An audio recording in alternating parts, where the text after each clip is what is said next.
sure, I listen to Bobby Lee's podcast as well. And he always talks about this idea of people that he started with and the level that they got to when maybe he was just 10 years into it, and seeing people that just when he was starting, or maybe people that were opening for him, were having greater success than he was at certain points. I mean, how do you develop and stay grounded when you're in this long game? And I share the same story with Bobby. By the way, Bobby and I go way back. I don't know if you know that. Right. We go 25 years back. Like we go way back. And he always talks about you, by the way.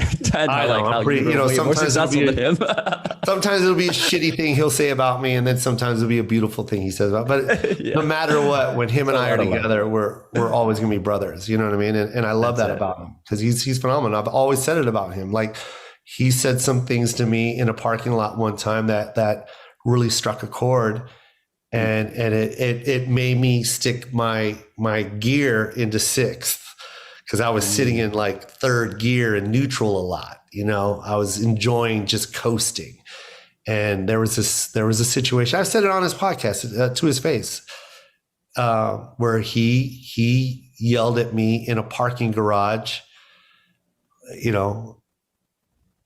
It was Colorado Avenue. I'll give you the street location, and I'll even tell you that it was in Santa Monica. So I'll tell you exactly where it was. But it was in that parking garage when he literally yelled at me, and he said some things to me that, like, I remember getting in the car going, damn, like, fuck. And I just started my car and I just drove off, and then it burnt in my brain. And literally that night I went for it. Like, I'd never wanted Bobby to say that kind of stuff to me. You know what I mean? And I'm glad he did. I mean, it was, I've said it on his pod, but he was just like, it was, I don't want to repeat it, but it was good stuff. It was like, you just don't get it. And I don't want to say it right now, but I said it on his pod, but he said some choice things to me that really struck, and I'm glad he said it to me.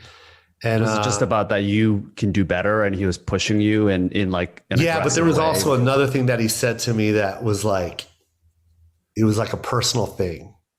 Okay. And it struck so hard that I was just like, oh God, he's right. Like, he's so right. You know what I mean?